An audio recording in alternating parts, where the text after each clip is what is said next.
Bom, novamente boa noite a todos. Vou me apresentar novamente. Meu nome é Danilo Leite, sou sócio responsável pelo contencioso civil aqui no Correia Ferreira Advogados, inclusive as demandas de recuperação de crédito, cobrança em geral.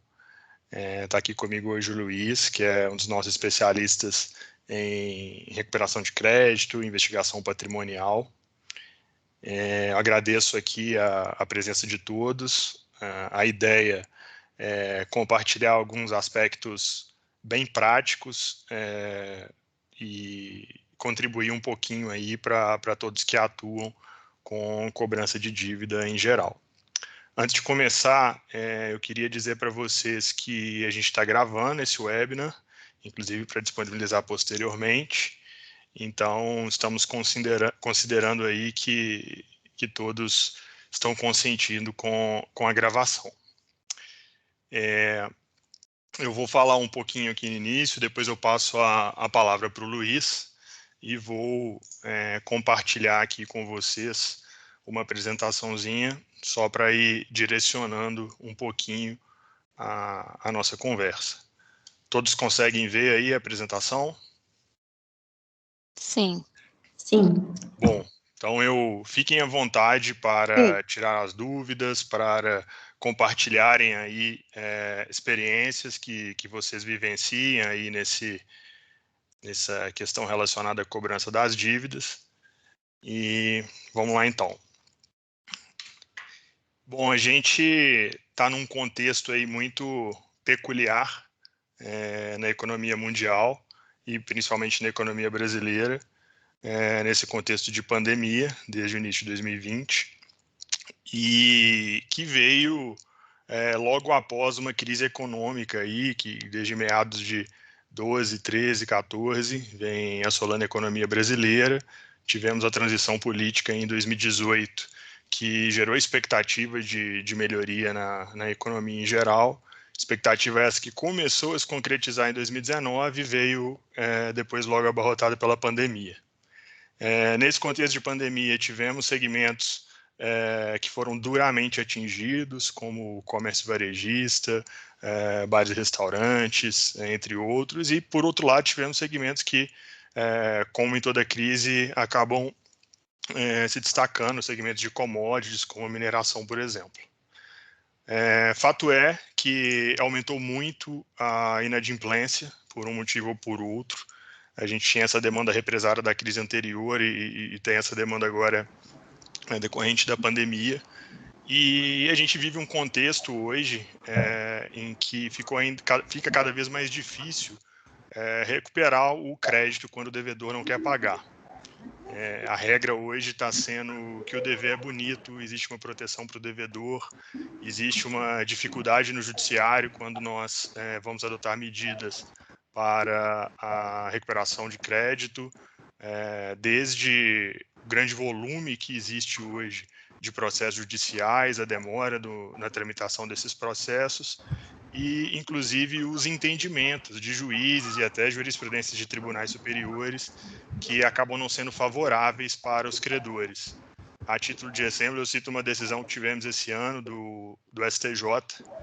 Existe uma proteção legal de que os valores depositados em conta poupança até 40 salários mínimos são impenhoráveis, e o STJ proferiu uma decisão estendendo esse limite de 40 salários mínimos para vários tipos de investimento.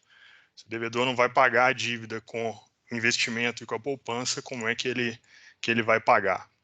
Entre entendimentos aí isolados de magistrados que dificultam a adoção de medidas para a localização e penhora de bens.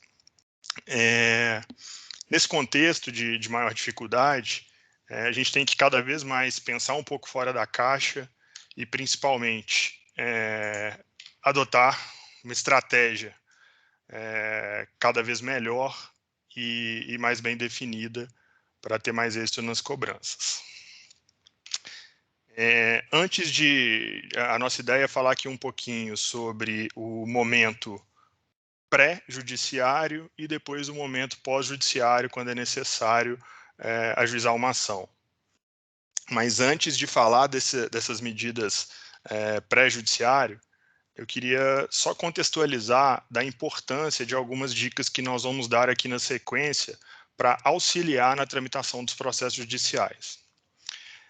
Nós temos aqui 3 meios clássicos de cobrança judicial: a ação de cobrança, a ação monitória, a ação de execução, que variam um pouquinho nos seus procedimentos. A execução, talvez o meio mais célere para a cobrança de uma dívida, porque logo no início do processo, o magistrado determina que o devedor realize o pagamento sob pena de penhora de bens. O pré-requisito para se adotar essa medida é você ser titular de um título executivo extrajudicial, um cheque, uma nota promissória, uma confissão de dívida, que seja dotado de certeza, liquidez e exigibilidade, ou seja, não tem dúvida, pelo menos em princípio, de que aquela dívida pode ser cobrada. Então, primeiro, autoriza-se a citação e a penhora para depois, eventualmente, ser apresentada alguma defesa. Aqui, nesse processo de execução, a gente vai tratar mais à frente sobre como identificar bens, caso não haja o pagamento voluntário, e como compelir o devedor ao pagamento. Um meio clássico de cobrança é a ação de cobrança, em que, quando a documentação não está tão redonda, não existe esse título executivo, mas eu tenho outras provas de que essa dívida existe. Como funciona a ação de cobrança? O magistrado determina a citação do devedor para apresentar a defesa no prazo de 15 dias. Depois disso, nós temos a fase de produção de provas, em que é possível ouvir testemunhas, depoimentos, realizar perícias. Depois dessa fase de produção de provas, é proferida uma sentença, condenando ou não o réu a realizar o pagamento da dívida. Dessa sentença, cabe recurso para os tribunais estaduais e depois para os tribunais superiores em Brasília. A gente pode dizer, em média, segundo o CNJ, uma ação de cobrança dura em torno de 5, 6 anos para chegar ao seu desfecho. Para chegar, depois do trânsito em julgado, exatamente no ponto inicial em que eu já começaria numa ação de execução, que é o início da penhora de bens.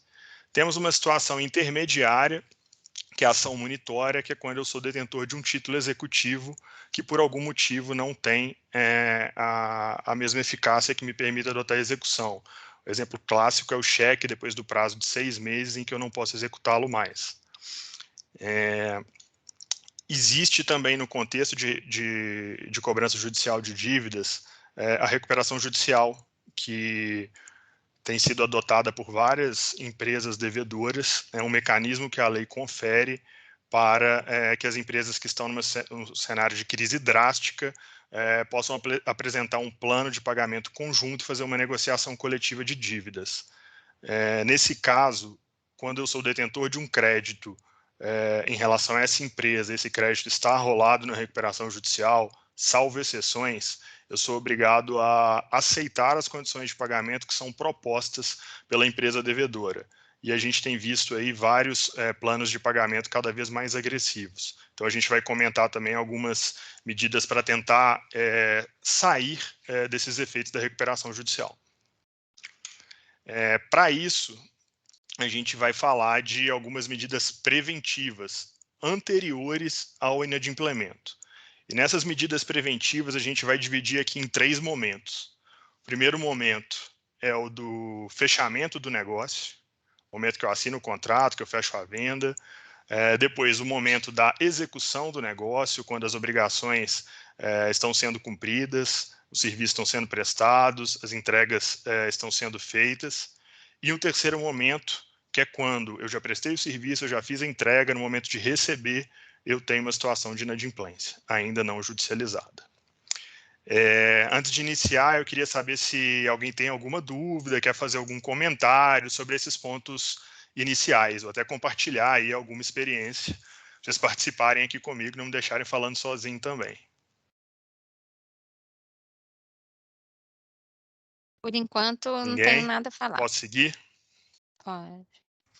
Ok. Falando aqui do momento de fechamento do negócio, a gente sempre recomenda que seja feita uma verificação da situação financeira da empresa ou da pessoa com quem eu estou contratando. Então, várias empresas já têm essa verificação no processo de venda, que é feito via Serasa, via levantamento de protestos e até de processos judiciais, mas nós temos conhecimento também, inclusive de clientes nossos que não têm esse procedimento mesmo em negócios muito grandes. Às vezes recebemos casos aqui de centenas de milhares de reais em que foi feita uma venda para uma empresa que simplesmente não existia. Então, essa verificação é super importante. Um outro ponto que é bom a gente conversar são sobre situações em que existe contrato assinado e situações que não existem contrato assinado. Quando eu tenho um contrato assinado, seja de prestação de serviço, seja de compra e venda, é sempre importante observar algumas formalidades básicas, que às vezes parecem besteiras, mas que podem fazer a diferença lá na frente. A verificação se a pessoa que está assinando o contrato, ela tem de fato poderes para representar a empresa, a verificação se os endereços informados, os dados de contato estão corretos. É muito comum os contratos terem cláusulas definindo meios de comunicação, como e-mails, telefones, etc., e esses meios não serem atualizados posteriormente. Assinatura de testemunhas, que também parece um detalhe básico, mas que depois pode fazer a diferença para caracterizar ou não aquele contrato como um título executivo e viabilizar a adoção da ação de execução, que eu mencionei ali anteriormente. Tem um ponto que tem gerado dúvida recentemente, que são as assinaturas virtuais. Eu não sei se vocês já têm adotado isso, mas provavelmente já lidaram com essa modalidade de assinatura, principalmente no pós-pandemia, que são aqueles documentos que nós recebemos por DocSign, por ClickSign, que são plataformas especializadas. Nós temos duas modalidades aí de assinatura virtual. O dessas plataformas, em que não é necessário certificado digital, basta você seguir os procedimentos que são indicados naquele e-mail quando você recebe. E nesse caso, nós sempre recomendamos que o contrato contenha uma cláusula específica, indicando que as partes aceitam esse meio de assinatura como um meio válido. Afinal de contas, ele dá segurança por ser direcionado ao e-mail, que o acesso é pessoal do destinatário, mas, por outro lado, ele não tem a mesma validade de uma assinatura física ou de um certificado digital. E um outro meio, que também ficou extremamente fácil de ser utilizado, é o certificado digital, que pode ser formato A1, formato A3, com token ou não, que esse tem a mesma eficácia de uma assinatura. Ele representa, de fato, o reconhecimento da pessoa quanto ao documento e que no próprio documento em PDF você consegue, com poucos segundos, fazer a assinatura e, com a senha, assiná-lo. Em alguns casos, é importante já estabelecer garantias contratuais. A gente vê muito em contratos em que uma das partes faz o adiantamento à outra. Então, se eu estou adiantando dinheiro para a fabricação de equipamento, para execução de um serviço, é importante eu exigir um seguro garantia, uma outra modalidade que me dê a segurança que esse dinheiro não vai ser perdido. E às vezes até garantia pessoal, fiança, aval, garantidor solidário, alguma outra modalidade. Então, são alguns cuidados básicos que parecem óbvios, mas que a gente recebe muitas demandas aqui no escritório, às vezes sem observância dessas formalidades. A gente também tem a negociação sem contrato. Afinal de contas, o jurídico não está aqui só para travar as coisas, como o pessoal sempre comenta nas empresas. A gente quer dar um mínimo de segurança, mas óbvio, dentro do possível. Então, para negociações do dia a dia, fornecimento em atacado e varejo, que muitas vezes não existe um contrato base, é importante a gente ter alguma forma de formalização, principalmente se já há algum indício de que aquilo pode ser descumprido. Então, a gente sempre recomenda formalizar as condições básicas do negócio, do preço, daquela prestação de serviço ou daquela venda, a forma de pagamento, os prazos para que seja efetivado o fornecimento e mesmo o pagamento, num e-mail simples, se não for possível, num WhatsApp, apenas para aquilo ficar escrito e, de fato, reforçar, juntamente com a nota fiscal, uma ação judicial posteriormente. É muito comum a utilização de pedidos de compra, ordens de serviço, que geralmente seguem padrões e acabam praticamente sendo um contrato. Então, se for inviável, de repente, emitir uma para cada situação, é possível fazer um modelo como uma espécie de condições gerais, registrar em cartório e fazendo uma negociação simples, só vincular que a outra parte está ciente de que existe e está de acordo com aquelas condições gerais registradas em cartório.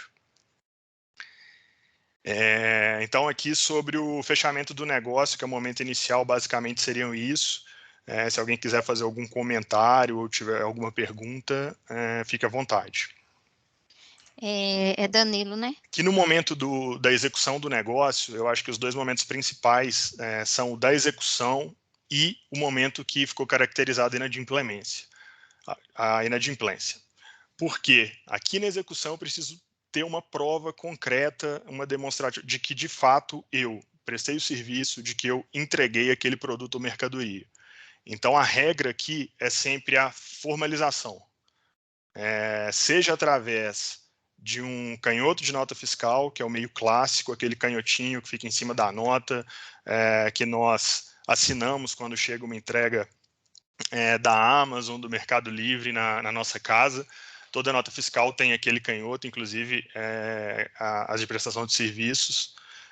Se isso for inviável logisticamente, dependendo da quantidade ou da forma de transporte, tentar um outro meio, através de um conhecimento de transporte, de um termo de aceite, ainda que seja por e-mail, depois que aquela entrega foi efetivada, ou mesmo o WhatsApp. Porque a nota fiscal mais o comprovante de entrega, os tribunais têm entendido que isso caracteriza um título executivo e me dá margem ali para trabalhar a ação de execução, somada a um protesto desses documentos. Em último caso, a gente pode pelo menos ser validação monitória, não precisa ir para a ação de cobrança, que é a mais lenta. Um ponto também que às vezes, durante a rotina dos contratos, não é observado, é quando existem contratos um pouco mais complexos, geralmente firmados com empresas de grande porte, multinacionais, ou em setores que têm uma regulação específica.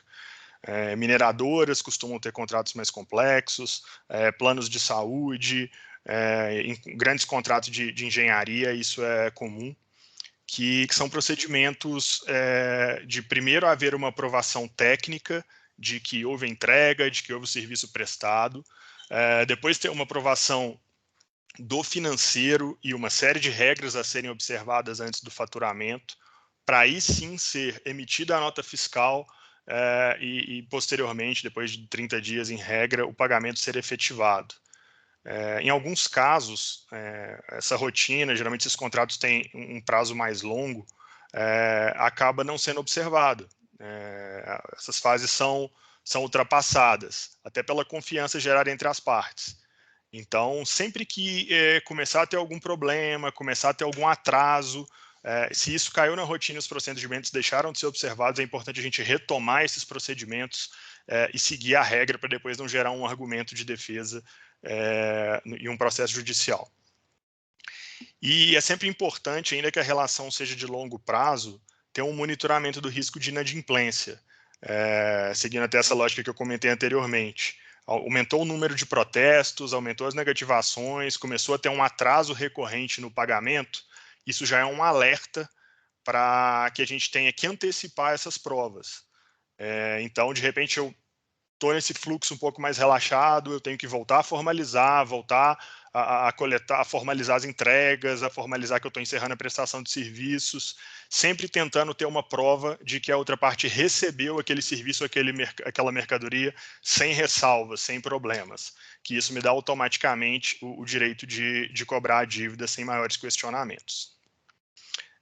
Eu gosto de bater muito nessa tecla, porque aqui eu acho que é o que nós mais vemos os nossos clientes pecar. A documentação chega sempre com algum problema.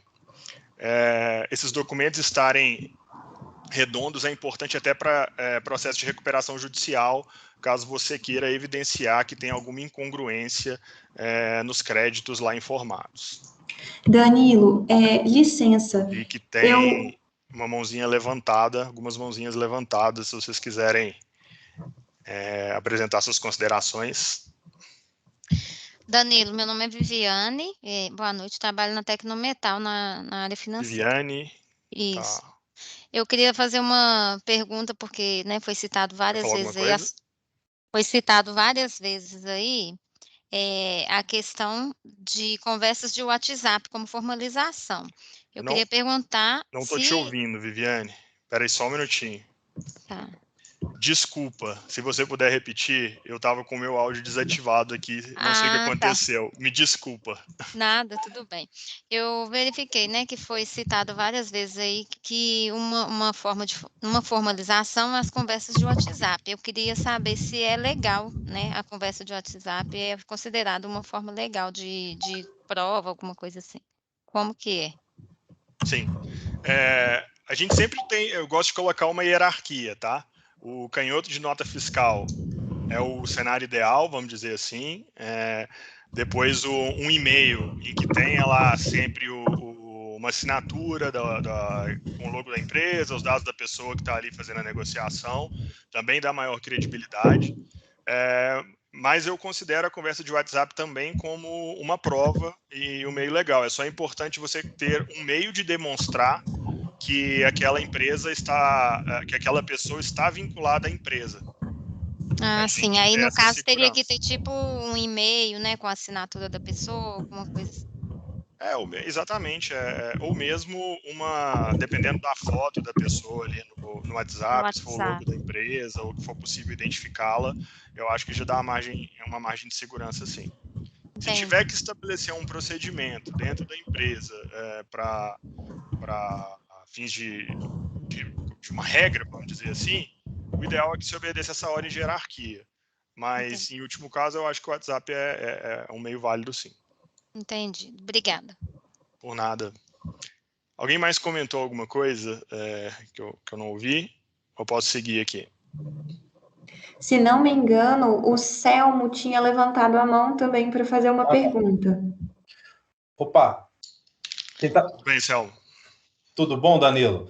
Só aproveitar aqui, em relação à consideração que você fez no painel anterior, achei muito interessante nas assinaturas virtuais. Eu vi um caso concreto em que a pessoa pegou uma assinatura num contrato que foi com certificado digital, ele pegou aquele contrato, imprimiu e juntou no processo.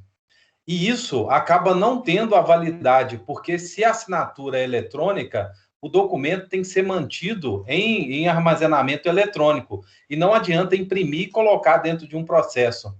Então, às vezes, as pessoas acabam fazendo essa confusão, achando que o fato de estar escrito ali, assinado por fulano, com certificado, aquilo por si só não basta. O documento tem que ser mantido no estado digital, para que tenha, então, validade jurídica. Exatamente, Selmo. Acho que um documento em PDF, quando ele é assinado com certificado digital, muito bom você pontuar isso, todas as assinaturas ficam ali resguardadas como uma assinatura digital. E, às vezes, quando você imprime o documento, ele perde essa autenticidade, essa garantia de que a assinatura é legítima. Bacana. Obrigado. Era só para Nada. colocar isso aí, porque eu vi isso num processo judicial e a discussão de uma pessoa ter juntado acreditando que teria mais validade o documento impresso do que o digital. E o devedor ele vai se apegar sempre a detalhes. Então, antes de um processo judicial, é bom a gente estar o mais resguardado possível. E eu digo isso porque, eventualmente, a gente advoga para devedores também. E, às vezes, quando você não tem argumento, você tem que procurar e criar um argumento para se defender. E sempre nesses detalhes. Eu vou seguir aqui, então. Então, as considerações que eu queria fazer aqui durante a fase de execução do negócio. E aí outro ponto aqui que é um ponto-chave, na minha opinião, que é quando a inadimplência está caracterizada. É óbvio que todo mundo vai cobrar, fazer pressão, mas vai chegar um momento em que não vai ser possível receber isso dentro de um prazo razoável. Então, a gente tem que tomar alguns cuidados aqui também. Eu sou fã da confissão de dívida. O que é a confissão de dívida? É um documento simples, um contratinho de 1, 2 páginas, em que uma parte confessa dever à outra e coloca ali a forma que o pagamento vai ser realizado. Um acordo para pagamento de dívida. É uma oportunidade excelente para você regularizar todas as pendências do momento da formalização e da execução do contrato. Se eu não reunir ali os comprovantes de entrega, comprovante de prestação de serviço, vou colocar uma cláusula que a outra parte concorda que o meu serviço foi brilhantemente prestado, que eu cumpri todas as entregas. Problema sanado. Se eu não assinei um contrato originalmente, eu não tenho, às vezes, nem a formalização via nota fiscal, eu vou colocar ali qual é a origem daquele crédito. Problema sanado. E, fora isso, eu posso colocar algumas cláusulas tratando da questão do descumprimento contratual. Então, eu vou estabelecer ali os encargos moratórios, multa, que pode ser até 20% é um patamar razoável, juros de mora, e até um ponto que eu gosto muito e que eu sempre recomendo aos nossos clientes, que é a cláusula de retomada do valor original. Às vezes, no anseio de receber mais rápido ou de receber à vista, é concedido um desconto ou até a isenção de juros e correção depois de um grande período de inadimplência. Então, é muito interessante a gente colocar que, caso aquela condição especial, aquele desconto que foi concedido, ainda assim a parte não cumpra o combinado, que esse valor vai ser retomado ao valor original com todos os encargos presentes. Porque aí é uma renúncia parcial, é uma renúncia válida, um desconto válido, desde que seja cumprido o combinado. Um outro ponto muito interessante que a gente pode explorar na confissão de dívida é o negócio jurídico processual. Isso é uma possibilidade que a lei estabelece das partes estabelecerem regras para um processo judicial futuro, sobre questão de prazos judiciais, sobre questões de restrição de patrimônio, sobre direitos patrimoniais disponíveis. Então, a gente, sempre que possível, inclui cláusulas justamente para reduzir prazos, para tentar agilizar a tramitação do processo, para autorizar o arresto prévio de bens, às vezes até antes da citação. Existem requisitos legais que precisam ser preenchidos e eu posso colocar que o devedor está renunciando a esses requisitos. Eu posso estabelecer cláusulas de renúncia. Por exemplo, a renúncia ao bem de família, que é uma proteção conferida para a residência do devedor, até um ponto que pode ser questionado posteriormente judicialmente, mas eu acho que, na dúvida, a gente estabelece e deixa a briga para o processo. Eu posso estabelecer regras prévias que me autorizem a pedir a penhora do faturamento da empresa, que futuramente, numa execução, eu posso solicitar que um percentual do faturamento seja destinado para o pagamento da dívida, entre outras possibilidades aí que a imaginação e a legislação permitirem. Também é uma oportunidade para se fixar garantias para o pagamento da dívida. E eu gosto de diferenciar aqui a figura clássica do garantidor, o avalista ou fiador, mas que nós preferimos utilizar a figura do garantidor solidário. O que é o garantidor solidário? Aquela pessoa que assume a dívida junto com o devedor principal. Então, a empresa me deve, e eu quero que o sócio figure ali como uma garantia, eu estabeleço que ele é garantidor solidário e responde conjuntamente com a empresa, independentemente de quaisquer condições. Então, eu não estou sujeito a ter que cobrar a empresa primeiro, eu não estou sujeito a esposa ou o marido daquele sócio ou sócia assinarem também o documento. Se ele é garantidor solidário, ele está respondendo 100% junto. Se a gente puder trazer o cônjuge, sempre é importante, porque dependendo do regime de casamento, depois no processo judicial eu posso vir a penhorar 100% do patrimônio do casal e não se limitar a 50%. Posso colocar garantia imobiliária, garantia de bens móveis e uma outra modalidade que é muito interessante também, que é a cláusula de reserva de domínio. Se eu estou tratando aí de alguma compra e venda de bem fungível, que é um bem que não pode ser substituído, um equipamento um pouco mais peculiar, um veículo, algo do tipo, eu posso colocar que aquela propriedade só vai ser transferida efetivamente ao comprador depois da quitação.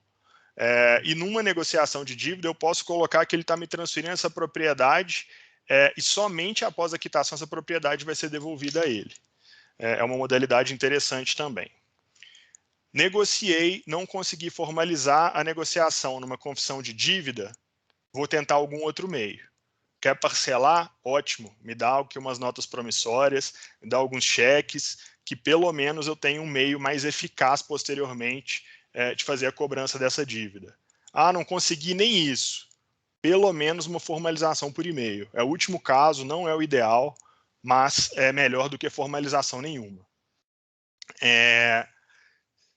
Por fim, eu diria que se você está percebendo novamente aquela situação de não vou receber, outra parte está quebrando, está no estado de insolvência, é importante a gente já trabalhar num due diligence patrimonial, que é um levantamento de bens baseado em informações públicas daquela empresa, daquele grupo econômico, que depois eu posso utilizar de alguma forma numa cobrança judicial ou até numa negociação mais agressiva. Pode ser que num levantamento desse eu identifique uma fraude, um esvaziamento patrimonial e eu seja aquele credor que está trazendo o problema primeiro e possa ter preferência para receber. Não sendo possível aí na negociação e não sendo possível formalizar essa situação, não resta alternativa senão o processo judicial. Não tem como fugir. E aí eu deixo aberto para vocês fazerem eventuais comentários, compartilharem experiências sobre isso que eu falei e apresentarem aí dúvidas. Eu vi que o Jorge está com uma mãozinha levantada. Isso. Boa noite, doutor Danilo. Tudo bom? Boa noite, Jorge. Tudo bem? Me ouvindo bem. Dentro desse tópico de negócio jurídico processual, você mencionou a questão do faturamento da empresa, né? Sim. E eu queria saber um pouco assim da pessoa física. Existe a possibilidade de penhora de salário? É possível ou só ocorre mesmo na forma do bloqueio, né, das contas da pessoa? Jorge, segundo o Código de Processo Civil, o salário, aposentadoria, proventos, etc., são 100% impenhoráveis. Entretanto, a gente vê decisões judiciais que autorizam penhoras parciais do salário. Isso pode acontecer, por exemplo, com a penhora de 30% do salário, fazendo aí uma analogia com o que é viável na folha de pagamento do funcionário público de você ter como consignação, e até o entendimento de que se o salário virou o mês depois que ele foi creditado, ele perde a natureza salarial para se tornar investimento. Mas esse entendimento não é pacificado. O que eu sugiro? Na dúvida, estabelece a cláusula que autoriza a penhora do salário, é uma renúncia expressa, e deixa para discutir no judiciário. Eu entendo que essa cláusula é legal. Óbvio que se estabelecer a penhora de 100% do salário não é razoável, mas sim, 30% do salário eu acho um percentual bem razoável e eu acho que tem muitos argumentos para se manter. Bacana, obrigado. Por nada. O senhor Elson Reis também está com a mãozinha levantada, mas está no mudo, senhor Elson. Ok? Ok, estou te ouvindo. Boa noite a todos. Meu nome é Elson Reis, sou membro da superintendência aqui do Hospital Samaritano. Deixa eu perguntar a respeito dessa questão do colega, aí levantou a questão do salário. E no caso da pessoa física ter mais de uma fonte de renda de aposentadoria? Por exemplo, ele é aposentado pela Previdência, ele continua trabalhando, ele às vezes recebe de uma caixa de previdência um outro salário. Como é que suplementação de alguma fundação, previdência privada? Entidades fechadas de previdência privada. Como é que você vê isso aí e se isso é um certo alento para o credor em ir em uma dessas fontes de receita e tentar salvar o patrimônio lá de cá? Eu acho que a lógica é mais ou menos a mesma que eu comentei com o Jorge. Pela lei interpretada de forma seca, todas as fontes seriam impenhoráveis. Mas eu acho que, dependendo do caso específico, é perfeitamente possível demonstrar esse contexto de que os valores da aposentadoria excedem ao habitual, excedem ao valor médio do que é geralmente pago ao brasileiro, e é perfeitamente defensável, né, em alguns casos, até mais do que 30%, no meu entendimento. E nós temos casos de êxito de penhora de salário, até em situações, digamos, eu acho que a partir de uns 3, 4, 5 mil reais já é mais fácil de defender a penhora do salário. E eu acho que é um raciocínio até simples. Se a pessoa física não for pagar a dívida com salário, ela vai pagar com o quê? Que é aquela fonte de renda mensal dela. Então, desde que não implique o impacto na subsistência da pessoa, não implique em infração à dignidade da pessoa humana, eu entendo que é perfeitamente possível. Óbvio que isso aí vai ficar para o entendimento muito caso a caso. A gente tem entendimentos jurisprudenciais aí em ambos os sentidos. Ok, obrigado por enquanto. Por nada. Alguém tem mais algum comentário ou alguma dúvida? Camila, quer falar aí? Boa noite. Boa noite, Camila. Danilo, você poderia falar um pouquinho sobre a questão de protestar o nome? Sim. Agora mudou um pouco. Boa pergunta, Camila. Inclusive, muito interessante essa questão da mudança. O que é o protesto? Tá? A gente fala de protestar o nome, que é, como a Camila falou, e é muito comum a gente falar. Na verdade, a gente protesta o título da dívida. E para protestar o título, eu tenho que ter o documento hábil. Então, eu tenho que ter a duplicata ou a nota fiscal, ou o próprio contrato me permite fazer o protesto. Apresenta essa documentação no cartório e o cartório vai intimar o devedor para realizar o pagamento no prazo de 3 dias. Se o pagamento não for feito, ele vai ser protestado, vai ficar com aquela restrição que vai depois ser refletida no Serasa, no SPC, nas consultas. O que é essa mudança que a gente teve nos últimos anos aqui em Minas Gerais, que facilitou demais? Antigamente, o credor tinha que fazer o pagamento do valor para ser protestado, era um valor que variava de acordo com o montante da dívida. Hoje não, hoje é um valor fixo, básico, que é uma taxa simbólica, e depois, para você baixar o protesto, é que o devedor tem que fazer o pagamento do valor que varia de acordo com o montante da dívida. Então, ficou muito mais interessante e mais fácil protestar. Agora, é preciso ter cuidado, porque alguns débitos não podem, os títulos não podem ser protestados. O exemplo clássico que eu gosto de dar é nos casos de locação, seja de locação de equipamentos, em que você emite, apesar de emitir a nota fiscal, muito comum em locação de equipamento com prestação de serviço, de mão de obra, você não pode levar esse título a protesto, porque a base do protesto é a lei de duplicatas mercantis. E na lei de duplicatas mercantis, ela te autoriza a fazer isso em operações de compra e venda ou prestação de serviço. Então, já houve casos aqui no escritório em que o nosso cliente protestou uma nota fiscal de locação e depois foi processado pelo devedor, pedindo danos morais, porque o protesto foi irregular, que esse título não poderia ser protestado. Esclareci, Camila? Sim, obrigada. Alguma outra dúvida? Então, seguimos. Vou passar a palavra aqui para o Luiz, que vai falar um pouquinho agora tem até um meme aí que eu coloquei, que às vezes eu recebi no WhatsApp, que é o vou acionar meu advogado e você vai receber o processinho. Boa noite, pessoal. Sou o Luiz, trabalho com o Danilo aqui no Correia Ferreira. Eu vou falar aqui das medidas judiciais no processo de execução, tá? Que é exatamente o que nós queremos, que os advogados querem, o que vocês querem, que é o processo de execução, que é aquele processo em que a gente ingressa diretamente no patrimônio do devedor. A gente não tem que passar por aquele longo tempo na ação de cobrança para que a gente possa chegar a uma sentença e, posteriormente, atingir os bens do devedor. Não, a execução é agressiva. A gente vai diretamente nos bens do devedor.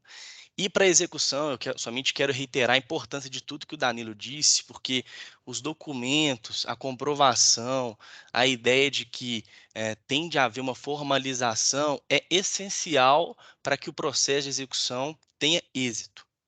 Então, quero deixar bem claro a importância de tudo que o Danilo disse, essas negociações preliminares, essa formalização via e-mail, canhoto de nota fiscal, WhatsApp, qualquer forma ajuda no processo de execução, que é isso que a gente quer, o processo de execução. Então, pessoal, o processo de execução, ele é um procedimento, como o Danilo disse, a pessoa ela é citada para realizar o pagamento, se não realizar o pagamento, os bens começam a ser penhorados. Qual que é o problema hoje do processo de execução? A gente tá passando aí pelo que aqui a gente está chamando de uma crise no processo de execução. Por que crise do processo de execução? A gente tem inúmeros processos no judiciário.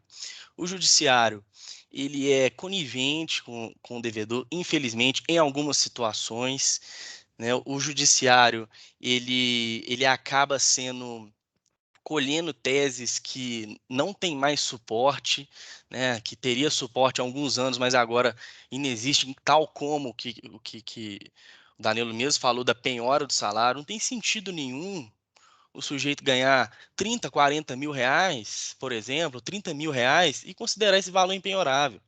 Não tem sentido. Então, isso está fazendo com que o processo de execução se torne cada vez mais discutido e que faça com que a gente tenha que pensar fora da caixa, em novos meios para que a gente possa estar recebendo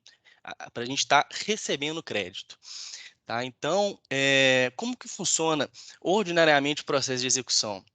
Existem meios do próprio judiciário, né, que vocês devem saber, que é o Bacenjude, agora chamado de Cisbajude, que é um procedimento, que é um sistema do judiciário, que o juiz ele realiza a consulta e verificação de patrimônio em nome nas instituições financeiras que o devedor tem conta, e ele consegue fazer esse bloqueio. O Renajude, que é um procedimento em que é verificada a existência de veículos automotores em nome do devedor, e o Infojude, que é quando a gente consegue ter acesso, o judiciário consegue ter acesso à declaração de imposto de renda do devedor. Esses são os meios ordinários. Então, citou para realizar o pagamento, esses procedimentos são feitos. Bacenjude, Renajude, Infojude. E esse é o problema, atualmente, do processo de execução. Por quê? É realizado esses procedimentos, não é localizado bens em nome do devedor e simplesmente acabou. O processo é arquivado, o processo é baixado. E eu falo isso com dados. O CNJ, não sei se vocês sabem, ele disponibiliza anualmente dados sobre o Poder Judiciário, e o processo de execução é a atividade judicial menos eficaz justamente por isso, por causa de toda essa inefetividade dos procedimentos, essa falta de pensar fora da caixa, de ficar apegado ao Bacenjude, ao Renajude, ao Infojude, de ficar apegado somente aos valores depositados em conta, aos veículos registrados em nome do devedor, às declarações de imposto de renda. Então, por isso que o processo de execução é o gargalo hoje da atividade jurisdicional, é o maior problema. Então, não sei se vocês têm experiência, né, com o processo de execução, mas eu até queria saber se vocês também passam por todas essas dificuldades, essa via crucis de ter de localizar bem do devedor e não localiza, acaba perdendo crédito muitas das vezes, né? E aí, o que a gente precisa, pessoal? O que a gente precisa? É pensar fora da caixa. É pensar fora da caixa. E aqui é o que eu vou fazer agora, que é dar algumas dicas de como que a gente pode pensar de uma forma diferente para que o crédito seja satisfeito. Como que a gente pode pensar? Se eu não vou... Veja bem, como o Danilo falou, hoje em dia nós temos devedores profissionais.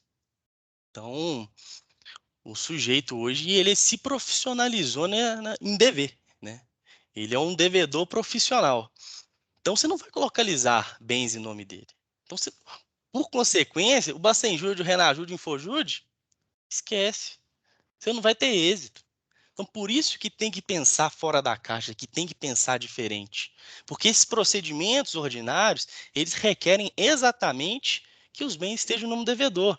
Só que hoje isso não existe mais. Hoje existem complexas estruturas patrimoniais de blindagem, holding daqui, holding dali, uma série de procedimentos judiciais, às vezes, aliás, procedimentos contratuais, às vezes ilícitos, mas que acabam travando a execução. Por quê? Nada está em nome do devedor. Então, eu identifiquei, nesses últimos anos, trabalhando e verificando alguns processos, algumas demandas aqui do escritório, demandas dos anos 90, demandas de 2000, de 2005, que a gente estava exatamente nessa situação. Sem júri, renajúri, infojúri, execução arquivada. E eu fiz uma remodelação desses procedimentos, nós fizemos uma remodelação desses procedimentos, e a gente chegou à conclusão que existem alternativas viáveis para o recebimento de crédito que devem ser trabalhadas. Existem alternativas, sim. Eu não vou perdoar a dívida do devedor, eu tenho que dar algum jeito. Nem que seja trazer um problema para esse devedor. Eu tenho que dar algum jeito de receber o meu crédito. Não localizei bens no nome do devedor, então vou arrumar algum problema para ele. Essa que tem que ser a ideia. E passando com essa perspectiva, as dicas que eu vou dar daqui em diante consistem em 3 pontos, que é essa ideia de pensar fora da caixa, de pensar na situação, de sair do usual, que é se valer muito, muito de medidas coercitivas e indutivas, vou explicar o que é, se valer de meios de penhora não usuais, e também aqui utilizar de todos os mecanismos processuais para furar a blindagem patrimonial realizada pelo devedor. Antes de ingressar nessas dicas, eu queria saber se ficou claro para vocês, se vocês têm alguma dúvida, se vocês passaram e passam por alguma situação nesse sentido, todas essas dificuldades para a localização de bens, para satisfazer o crédito, que acaba gerando um efeito cascata, né? Porque o devedor não te paga, né? Você acaba ficando sem aquele seu crédito, né? E aí você acaba ficando prejudicado. E aí você não paga a outra pessoa porque o devedor não te pagou, e isso acaba virando uma situação extremamente delicada. Então, eu queria saber se vocês sabem dessa situação, se vocês têm conhecimento de que é difícil, de que é moroso, que demanda estratégia especialmente para o êxito no processo de execução. Eu vi que o Elson levantou a mão. Estou à disposição, Elson.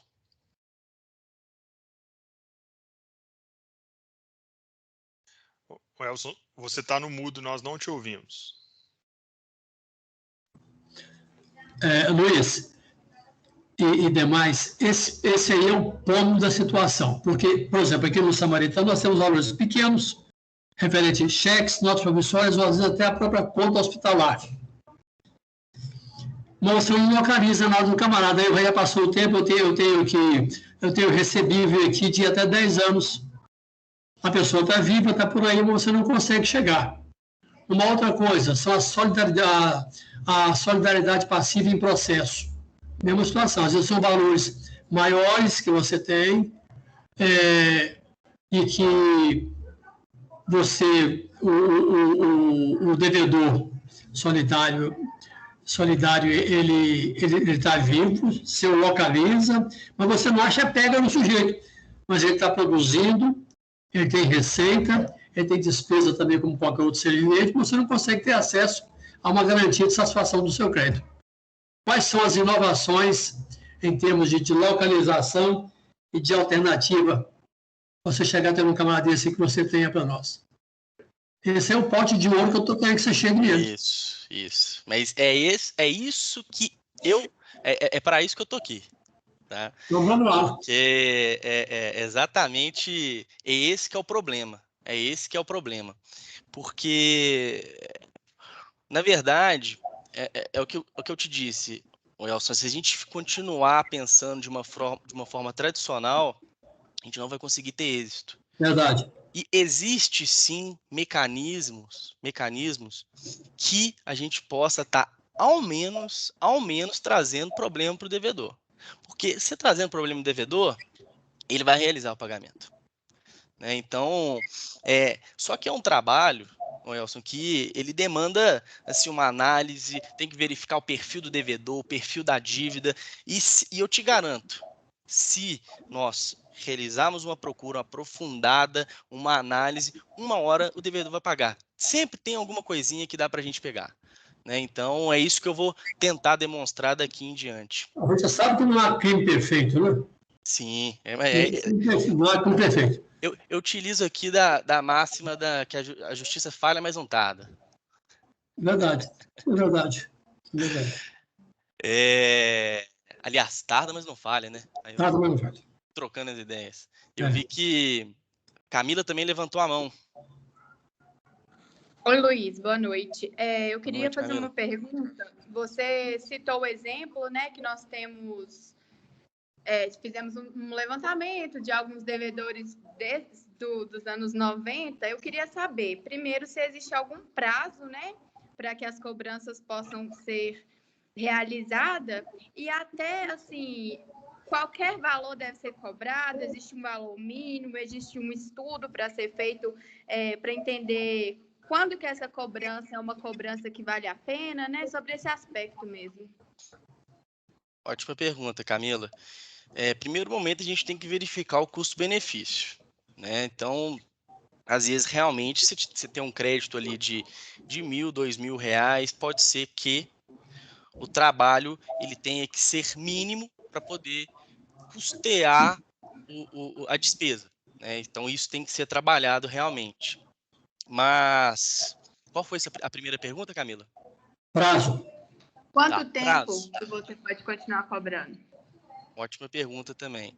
O que acontece? Hoje, no processo de execução, em regra, uma vez havendo a dívida, aliás, são 2 pontos. Cada tipo de dívida tem um prazo para ser cobrado. Então, o cheque tem um prazo para execução, 6 meses. A nota promissória tem um prazo para execução, de 3 anos.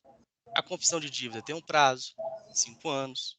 Então, cada título vai ter a sua circunstância. A situação aqui é a seguinte: existe hoje uma figura no processo de execução, e aí, Elson, entra até naquela situação que a gente conversou, dos longos anos que a gente não consegue localizar bem o devedor, que é mais uma faculdade que o devedor tem. O que acontece?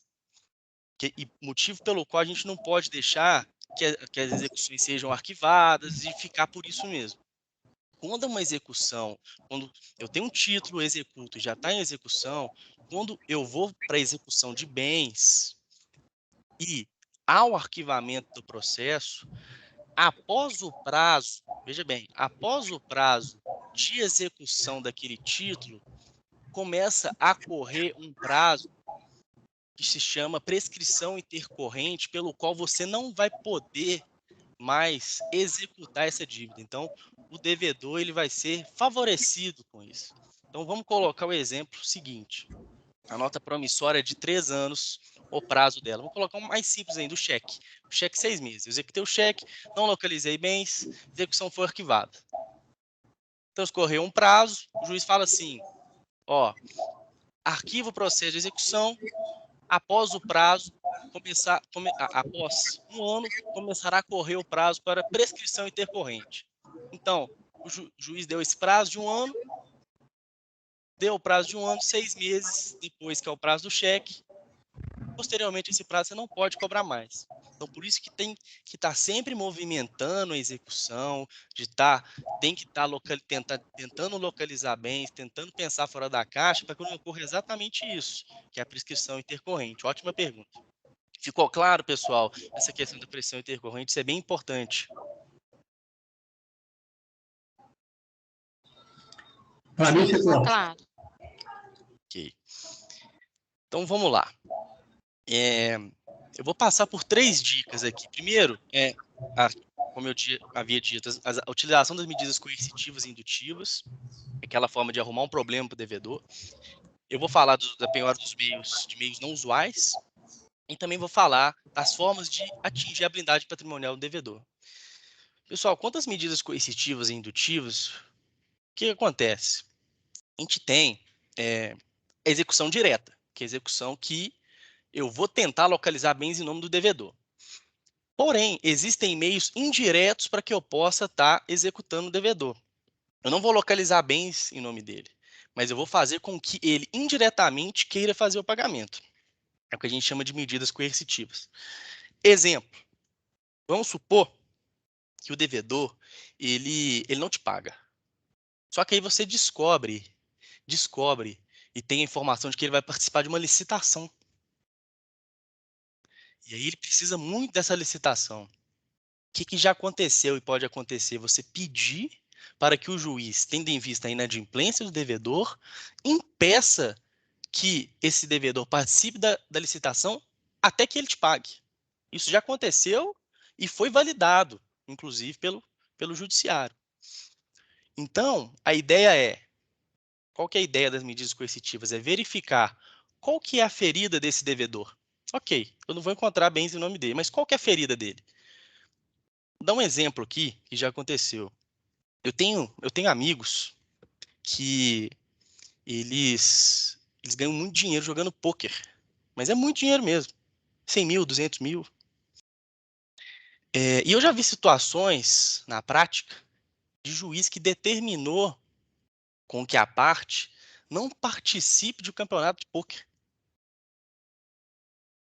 Veja bem, atingir a ferida do devedor, não tem nada em nome dele, ele não trabalha, ele não faz nada, mas ele ganha dinheiro jogando pôquer. O juiz vai falar assim, ó, então esse dinheiro você ganha pôquer, você paga o credor, depois você participa do seu campeonato. Tô querendo ilustrar, tá, pessoal? Já aconteceu isso, mas estou querendo ilustrar o que pode acontecer. Outra situação que vocês devem ver, que possivelmente viram na mídia, suspensão de CNH e passaporte do devedor. O devedor não te paga, você pede para suspender o passaporte dele. Ou seja, o devedor não vai poder sair do Brasil. Arruma tanto problema para ele que ele vai querer te pagar. Se ele for um devedor que realiza efetivamente viagens para fora do Brasil, ele vai querer te pagar. Não tem dúvida disso. Então, são esse tipo de medidas que podem ser trabalhadas. E tem uma outra que vem funcionando muito mais, inclusive, que são as medidas coercitivas extrajudiciais. É aquela que não tem a chancela, vamos dizer assim, do judiciário. Vamos supor a seguinte situação. Eu descobri toda aquela blindagem patrimonial do devedor, vi que não tem bens em nome dele, que os bens estão em nome do filho X, do filho Y. E aí, só que eu preciso de autorização judicial para ingressar nesse patrimônio que não está em nome do devedor. O que eu faço? Eu vou informar para o devedor. Ô, devedor, pode ser até numa notificação. Eu sei dessa sua estrutura para não realizar o pagamento, essa estrutura sua, ela é uma fraude contra credores, e eu vou informar isso no processo. O devedor vai ver isso, e ele vai realizar o pagamento o mais rápido possível. Por quê? Se você divulgar isso no processo, o devedor, ele não deve, o que o Danilo falou, o devedor profissional, ele não deve só para você, ele deve no Justiça do Trabalho, ele deve para o fisco, ele deve para outros fornecedores. Se você informar isso do processo, acabou para o devedor. Por quê? Todo mundo vai ter acesso a esse processo, todo mundo vai ter acesso a essa estruturação societária, e aí esse devedor vai simplesmente falir. Então ele vai realizar o pagamento. Então isso vem funcionando muito também. Mais uma vez a ideia de pensar de acordo com o devedor, qual que é a ferida dele, o que eu posso fazer para estar recebendo crédito e criar um problema para ele. Elson. Luiz, para eu requerer ao juiz vamos dizer assim, a questão do passaporte que você citou aí, eu preciso de ter um nexo causal entre o meu pedido e a situação do cliente. Deixa eu pegar um caso aqui como Governador Valadares, onde, sabidamente, nós temos um índice da população bem alto fora no exterior.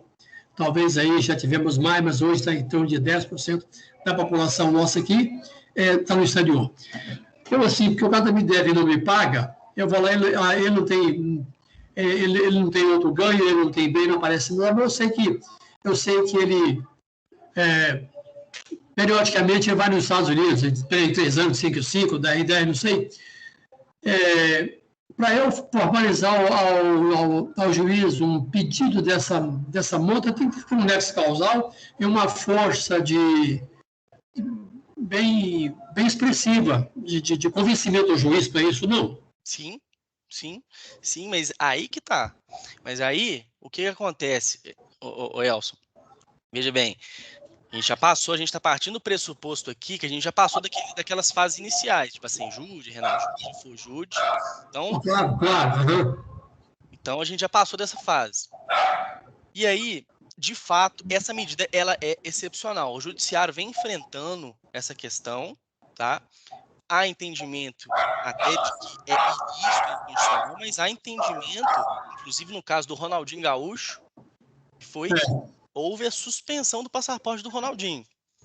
E, de fato, requer um trabalho, especificamente, um trabalho de persuasão do juiz.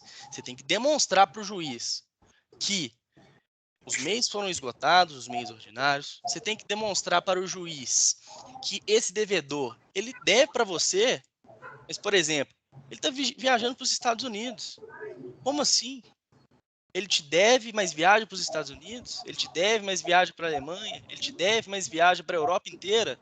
Né? Se você conseguir realizar essa demonstração, com um trabalho de convencimento do magistrado, essa medida pode sim e deve ser deferida pelo magistrado.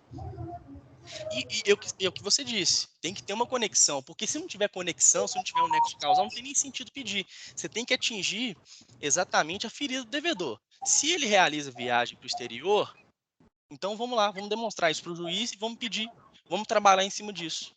Então, existe sem dúvida nenhuma a possibilidade, ainda que seja excepcional.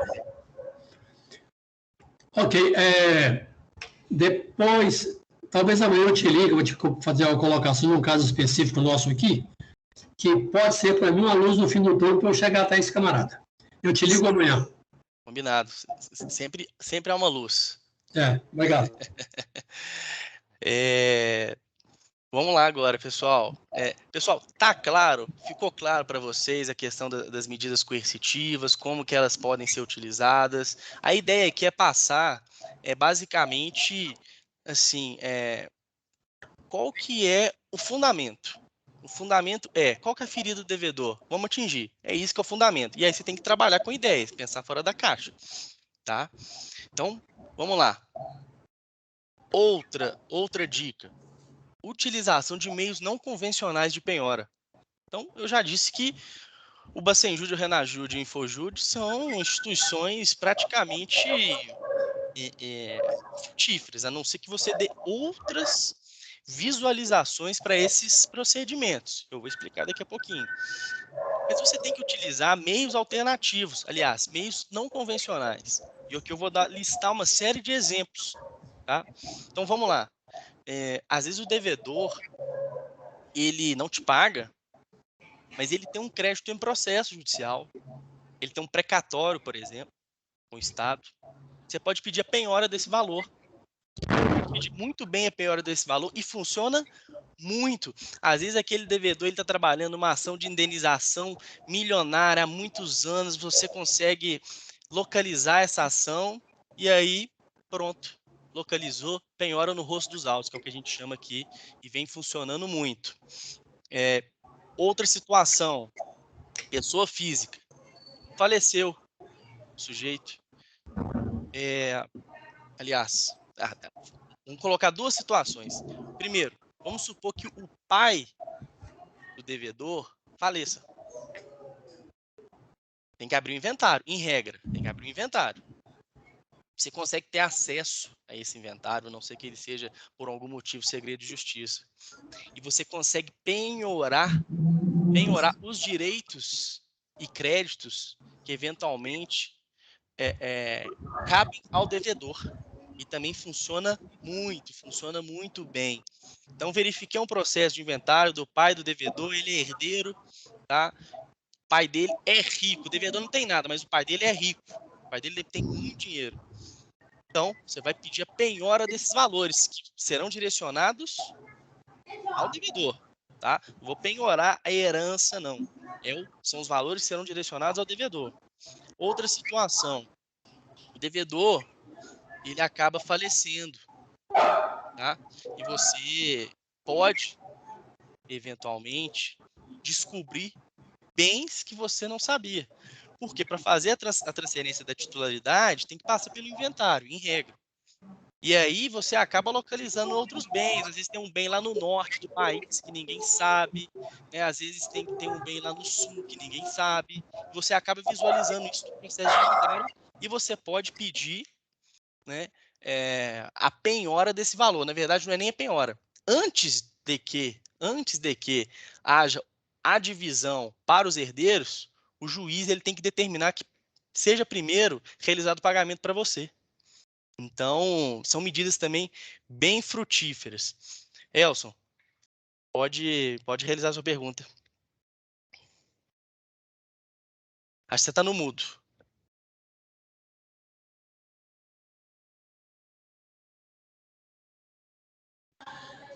Só para frisar que eu achei interessante essa colocação sua aí, a questão de crédito. Embora a gente vê que é bom cair numa situação também difícil, que é a localização da fonte desse possível crédito. Porque o camarada que é devedor quanto mais, ou que ele tem noção. Por exemplo, nós trabalhamos no meio aqui hoje, que é o meio de medicina, né? E nós lidamos com pessoas de N situações, em que bens normalmente não aparecem. Não é? E a gente fica com certas dificuldades de checar isso aí. Então, acho que a grande dificuldade nossa é essa, de identificar um bem que a pessoa tenha, ou um futuro crédito é coisa mais difícil ainda, a não ser que você monte uma campana para você identificar essa questão aí. Eu penso que hoje, para nós pequenos recebíveis aqui, seria realmente, embora nossos créditos aqui sejam de maior monta de pequenos valores assim abaixo de 5 mil, eu particularmente entendo que um título de R$1.000 hoje, se eu trabalho juntamente não apenas com um, mas com diversos recebíveis desse montante, compensa você ir lá, porque são valores que têm correção. Ele não vai ser valor nominal. Não é? E até como medida de profilaxia do meio, não é? Eu acho que compensa você realmente ir atrás e eu estou quase que aderindo à sua tese aí de, permita a expressão, infernizar a vida do camarada, para ele sentir de que a coisa não ia causar o dano e sair fora. Perfeito, Elson. É essa mesmo que é a ideia. Vou pegar esse gancho que você falou da dificuldade de localização, mas às vezes questões bem simples, a gente pode estar localizando bens em nome do devedor. Então, por exemplo, eu acesso o site do devedor, ele tem um site, e aí eu consigo visualizar fornecedor do devedor, eu vou lá e posso às vezes penhorar o crédito que o devedor tem com esse fornecedor. Aliás, com o cliente do devedor, né? Outra situação que pode ocorrer, devedor, ele tem marca, devedor tem patente, eventualmente, registrada. Quando ele exterioriza, né, Luiz? Quando ele exterioriza a vida dele, e para isso aí a mídia social é bacana, você ainda tem uma chance, né? Então, hoje eu sei, por exemplo, que os órgãos públicos, todos eles hoje têm uma rede, tem um braço social dentro do órgão público que vive só de olhar o WhatsApp e o jornal e ler na notícia, para tentar localizar esses fugitivos do cumprimento com os compromissos, né? A rede social pode ser uma ótima aliada também para essa finalidade aí. Sem dúvida. Voltando lá na fala anterior do Danilo, a questão dos WhatsApps, eu sugiro que toda e qualquer informação obtida através de WhatsApp, Toda mensagem, ela é de suma importância, desde que haja um nexo causal entre o fato que você deseja deslindar e o oriundo da informação via WhatsApp. A gente pega tudo, printa tudo e guarda porque é prova concorrente. Acho que é concorrente. Exatamente. E tem uma série de outras formas, né, Elson, de pensar fora da caixa. Então, por exemplo, tem a possibilidade de penhorar a marca do devedor, a patente, o domínio do site, por exemplo, existe a possibilidade também. Às vezes, o devedor ele tem tá em uma operação, às vezes, de compra e venda de ações, por exemplo, isso pode travar a negociação, se houver uma penhora da marca, da patente, do domínio do site, porque isso é bem imaterial da sociedade. Outro exemplo, penhora, a gente trabalha aqui no escritório muito com mineradora. Então, às vezes, a gente tem algumas, vamos supor que existe uma mineradora que não realiza o pagamento, mas você para pensar, poxa vida, essa mineradora, ela está operando. Então, ela tem o quê? Direitos minerários. Eu posso muito bem penhorar esses direitos minerários, não tem problema. Penhora de cotas, penhora de ações, faturamento da empresa. Uma situação que também agora pode ser muito facilitada, tendo em vista a mudança de patrimônio das pessoas, que é penhora de Bitcoin, pode ocorrer, né, de moedas virtuais. Então, isso pode ocorrer e deve ocorrer caso você queira efetivamente receber o seu crédito. Então, outro exemplo, não quero penhorar um imóvel. Não quero penhorar um imóvel. Você pode penhorar resto de produção? Como? A resto de produção, valores que excedem a produção normal. Ô Elson, a ideia é a seguinte, tudo que tenha conteúdo econômico é penhorável. Tudo que tenha conteúdo econômico é penhorável. Com exceção das expressas disposições que não são penhoradas, que é previsto no Código de Processo Civil, tudo que tenha conteúdo econômico é penhorável. Tá? Então, você que trabalha na área da saúde, por exemplo, tem quem trabalha com plano de saúde tem que garantir perante a ANS, tem que fazer um fundo garantidor, que muitas vezes o devedor acaba depositando muitos valores milionários para realizar esse fundo e está trabalhando na área de plano de saúde. Tivemos recentemente um caso em que fizemos o pedido nesse sentido para que esse bem seja constrangido. Então, é justamente essa ideia de trabalhar um pouquinho fora da caixa, fora do Bacenjuros, do Renajur. Mas é o fundo garantidor da ANS para garantir a sua dívida?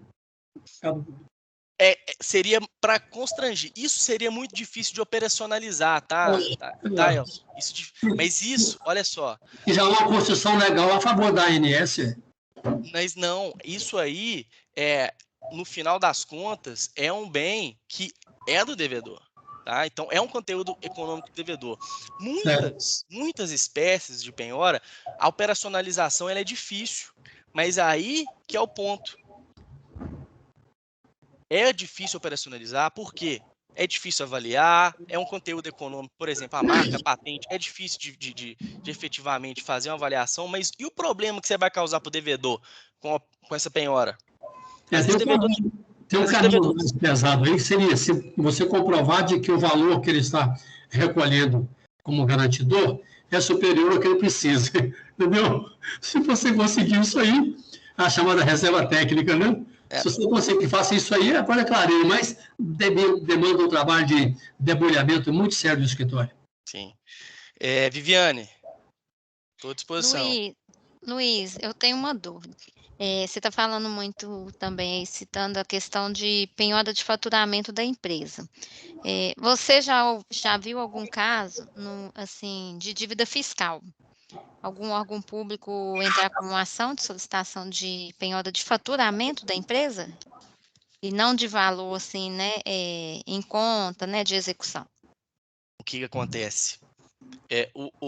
Tendo em vista atualmente que o Código de Processo Civil possibilitou a formalização de negócio jurídico processual, que são aquelas cláusulas contratuais de processo, para versar sobre processo, os órgãos públicos estão instituindo cláusulas para permitir penhora de parte do faturamento em caso de inadimplemento. Isso vem ocorrendo sim.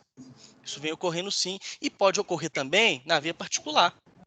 como o Danilo bem disse, você pode fazer um negócio jurídico processual falando que, ó, se não realizar o pagamento, penhora 3%, 5%. Né? Por que tem que ser... A penhora de faturamento, ela é excepcional. Então, ela é excepcionalíssima na legislação. Mas, se você está renunciando desse direito, né, para realizar o pagamento, não vejo problema nenhum. Né? E ocorre muito. A penhora de faturamento, muitas das vezes, ela acaba ensejando um acordo. Tal como penhora de cotas. Às vezes o sujeito tem cotas de uma sociedade limitada. Aí você vai falar, Luiz, como que eu vou fazer para... Eu não quero cota de sociedade limitada. Mas aí o que vai acontecer? É o problema que você vai trazer para ele. O que a sociedade vai fazer se você penhorar as cotas do sócio na sociedade? A sociedade vai ter que liquidar a cota dele, liquidar e realizar o pagamento. Então, até a sociedade realiza o pagamento e depois cobra o devedor. Então, a penhora de faturamento, a penhora de cotas, são meios extremamente viáveis e que vêm ocorrendo com muita frequência. Entendido. Obrigada. Nada. Vamos lá, então, pessoal. Por fim, existem uma outra série de meios de penhora não usuais, tá? Mas vamos passar agora para quando a gente não localiza bens do devedor em razão de uma blindagem patrimonial. A gente tem que utilizar, pessoal, de todos os mecanismos que o processo te dá para poder furar esse bloqueio patrimonial. Eu acho que isso também é um ponto principal que eu quero destacar. Porque hoje, a gente sabe muito bem, existem estruturas complexas para não realizar o pagamento, das mais simples, como das mais complexas. Então, a gente tem mecanismos para que essa blindagem patrimonial seja superada. Estou falando aqui que blindagem patrimonial é algo ilícito não, tá, pessoal? Na maioria das vezes é lícito, você pode fazer um planejamento, mas algumas das vezes você está fraudando algum credor, e isso aí você pode demonstrar. Então, o que acontece muito? Então, alguns exemplos aqui. Às vezes, o devedor, ele utiliza terceiro para realizar a movimentação financeira, muito comum. Sociedade de fato, o devedor, ele não está no contrato social da empresa, não é administrador, mas é ele que manda na empresa. Acontece muito. Sociedade irregular, às vezes alguma transação de cisão, de fusão que é irregular, que frauda credores. Né? Então, às vezes, utilização de outra pessoa jurídica, já é uma estrutura mais simples. E tudo isso, existem mecanismos para que a gente possa estar demonstrando a ocorrência desses fenômenos. Né? Então, é um trabalho que demanda toda uma interligação de pontos, de teses, de conflito e de relação de dados. É um trabalho realmente de dificuldade, mas que dá muito êxito. Então, a gente tem a possibilidade do incidente de desconsideração da personalidade jurídica. Por exemplo, a pessoa jurídica, ela é, hoje, né, a maioria das pessoas sabem que o sócio não responde pelas dívidas da sociedade. Né? Esse é o critério básico da pessoa jurídica. Então, por causa disso, a pessoa jurídica, em muitas das vezes, acaba sendo um manto ilícito para que não haja pagamento, né? Infelizmente. E aí a gente tem ampla possibilidade de estar demonstrando isso. Volto a dizer, é um trabalho moroso, é um trabalho que é complexo, mas que dá êxito. Então, a gente tem hoje a possibilidade, no Código de Processo Civil, de ter uma ampla instrução probatória no incidente de desconsideração da personalidade jurídica. Então, eu posso produzir prova para demonstrar essa fraude, eu posso, às vezes, por exemplo, sociedade de fato, posso, às vezes, verificar, expedir um ofício para o Ministério Público, para o Ministério do Trabalho, para o Ministério do Trabalho, ele me informar quem são os funcionários da empresa e eu arrolar esse funcionário como testemunha para me falar quem que efetivamente era o chefe dele, como que é o funcionamento da empresa, e ele vai me falar, o fulano de tal que está no contrato, nunca vi aqui na empresa, agora esse outro aqui está aqui todo dia, ele que é o chefe. Pronto, comprovada a sociedade de fato, vou conseguir responsabilizar esse sujeito. Ou se não, nesse mesmo incidente, eu consigo demonstrar, até mais uma vez com prova testemunhal, que há uma sucessão irregular de sociedade. A sociedade, às vezes, incorporou a outra, mas deixou um passivo imenso para trás. Consigo demonstrar isso na via oral. Existe uma série de mecanismos, petição de ofício, então, quebra de sigilo, né, para a gente verificar dados financeiros e a gente conseguir comprovar a confusão patrimonial. Então, e hoje tem o entendimento de que o incidente de desconsideração não tem sucumbência, que é o medo de todo mundo, que é ter que pagar sucumbência em caso de perda da ação. Outro procedimento é a produção antecipada de provas. Aqui é muito útil, que produção antecipada de provas é um processo que você utiliza somente para fazer prova. Então, a medida preparatória. Aqui é muito útil para, por exemplo, comprovar que o sujeito se utiliza de um laranja, pessoa física. Então, você vê o sujeito, ele não tem casa, a casa não está registrada no nome dele, não tem veículo no nome dele, mas ele mora num bairro de luxo, ele anda em uma BMW, ele tem até um jatinho. E aí você vai ver que está tudo registrado em nome do Marianinho, que é um sujeito que ninguém nunca viu. Você consegue fazer prova no processo de que existe essa fraude, você vai intimar essa pessoa que os bens estão em nome dele e falar: ô, meu amigo, como que você conseguiu, trabalhando, ganhando R$ 1.200, ter uma casa de R$ 2 milhões, de ter um avião registrado em seu nome? Já aconteceu isso na prática, tá, pessoal? Acontece muito e a gente já fez demonstração nesse sentido. Que também é uma medida bem frutífera. Luiz, Oi, Elson. posso falar? Claro. Tá. A questão do usufrutuário. Você tem se defrontado com essas situações também?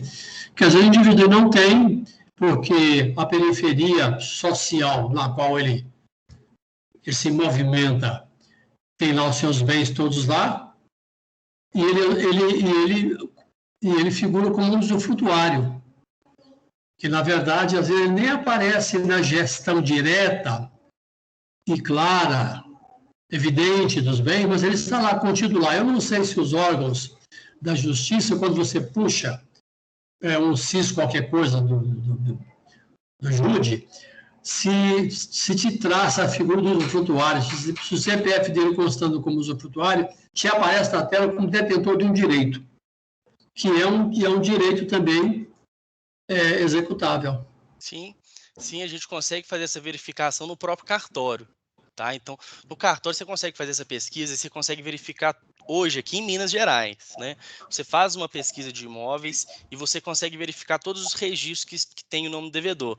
E pode acontecer de que aconteça exatamente essa situação, que tem usufruto, que pode ser também, há uma discussão de penhorabilidade ou não do usufruto, mas que pode ser uma medida especialmente para causar o problema para o devedor.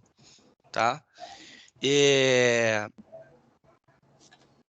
Outra situação que também é bem usual, que volta naquela situação, faz holding dali, mas o planejamento patrimonial e que acaba sendo ilícito ali.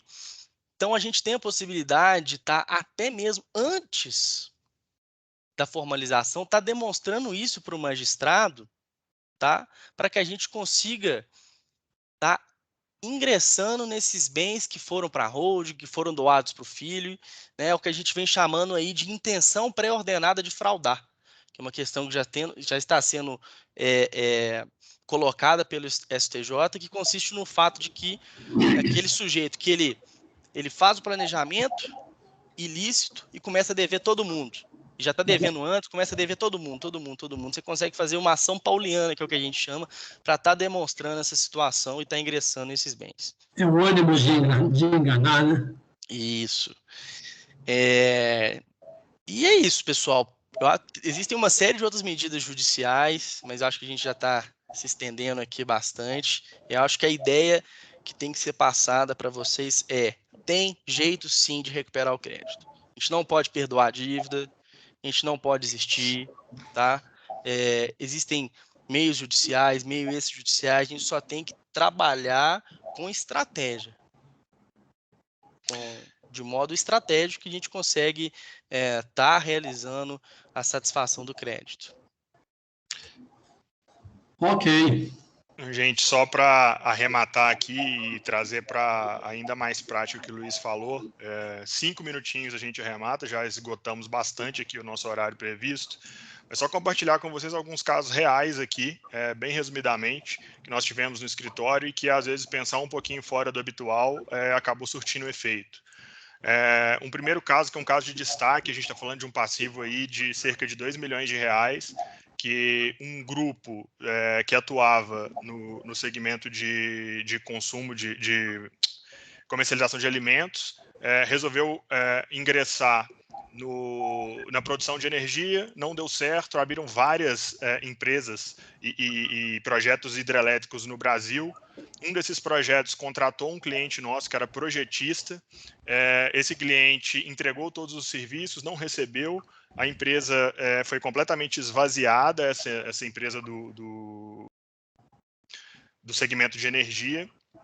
E com base em levantamentos que nós fizemos na ANEEL, que é a agência reguladora do segmento, em outros processos judiciais que existiam discussões, às vezes até trabalhistas, mas que tinham evidências relacionadas a funcionários, evidências relacionadas à transferência de recursos, e até outros processos de caráter civil. Esse levantamento foi bem completo, a gente analisou aí dezenas de processos, nós conseguimos montar um dossiê que gerou, via desconsideração da personalidade jurídica, a inclusão de outras 9 empresas no polo passivo da demanda, sendo uma delas um fundo que era detentor das ações desse grande grupo, da empresa principal desse grande grupo de venda de alimentos.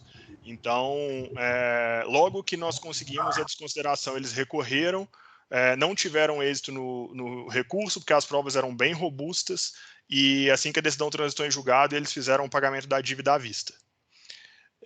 Uma outra situação, essa já teve um efeito mais rápido e exigiu um esforço mais simples.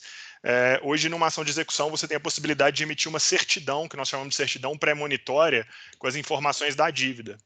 E nós tínhamos uma ação contra uma pessoa física, que nós tínhamos a suspeita de que ela era acionista de uma sociedade anônima.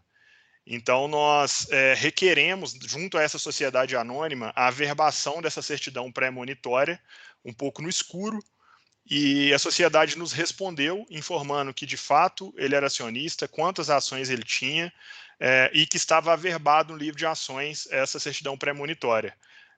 A partir desse momento, a própria sociedade passou a pressionar o acionista para resolver o problema, e também conseguimos fazer um acordo para receber a dívida. Um exemplo legal de escolher bem a medida de penhora é um caso de uma dívida um pouco mais baixa, de cerca aí de R$100 mil, em que nós tínhamos um imóvel de grande porte para ser penhorado, já localizado, mas nós descobrimos que esse imóvel estava arrendado para uma outra entidade empresarial. Então, ao invés de pedir o imóvel, que tinha um valor muito superior aos R$100 mil, nós pedimos a penhora do aluguel, do arrendamento. E aí, com 2 aluguéis que foram depositados em juízo, a dívida foi integralmente quitada. Procedimento muito mais rápido do que uma penhora de imóvel, que envolve leilão, avaliação e etc. Um outro caso interessante, que até como o Luiz falou, às vezes a sucessão após o falecimento, ela revela não só bens passíveis de penhora ou bens de um herdeiro que vai receber e até então não tinha nada, mas também expõe situações fraudulentas.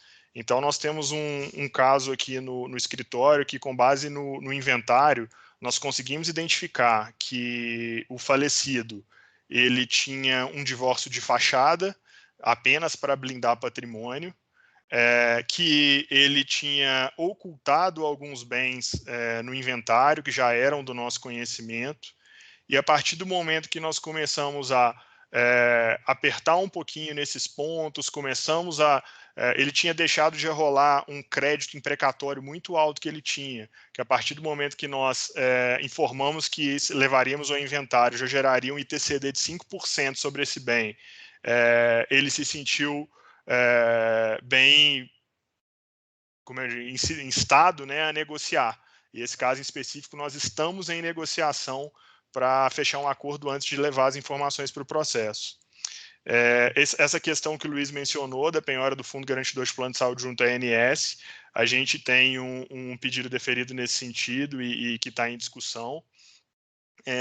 E nós temos um caso legal de penhora de domínio de uma empresa nacionalmente conhecida, que também nacionalmente de conhecimento, que ela quebrou com várias fraudes, crimes tributários, um grande empresário aqui de Minas Gerais, mas que nós estamos brigando aí pela penhora do domínio da empresa dele, que apesar das várias holdings e estruturas de blindagem patrimonial, está registrado no mesmo CNPJ que nós estamos executando.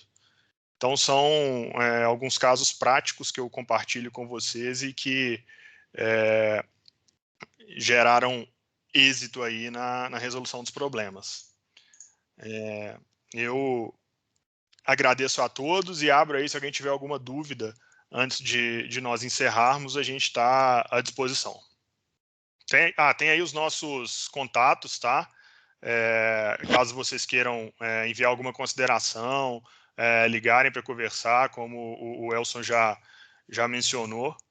E eu vou compartilhar no chat aqui com vocês um formulário, só para vocês preencherem rapidamente, darem um feedback para a gente sobre o evento. Para que a gente... Oi?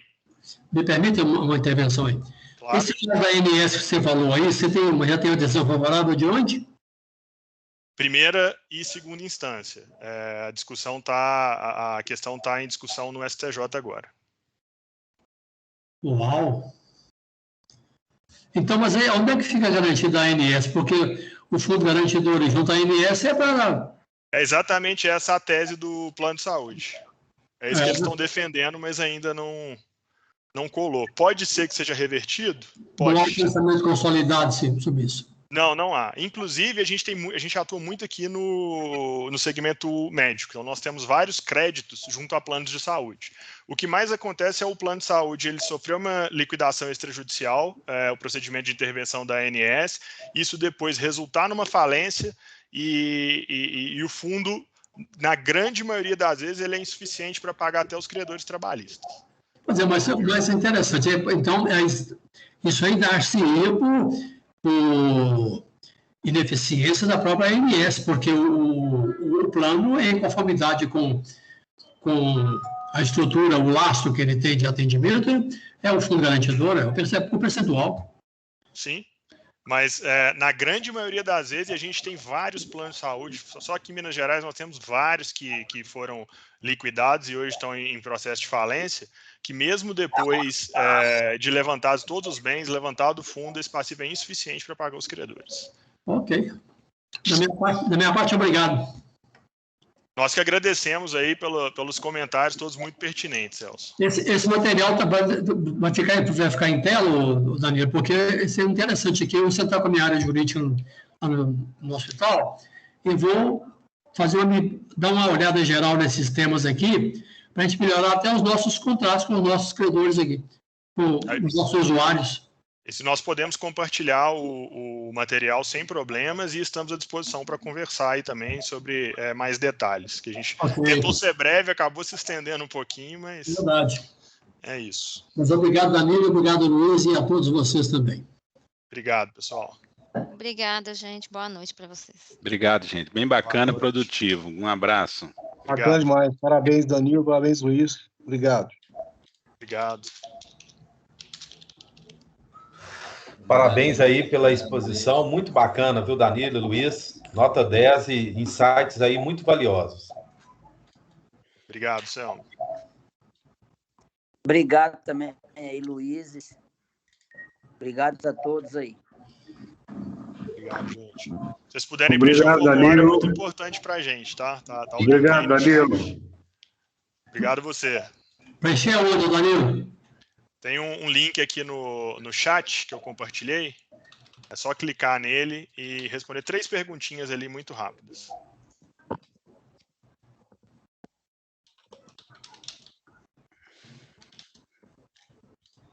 Na minha tela não está aparecendo, não. Depois também a gente pode compartilhar com você, Elson, tá? Tá bom. Obrigado, então. Obrigado.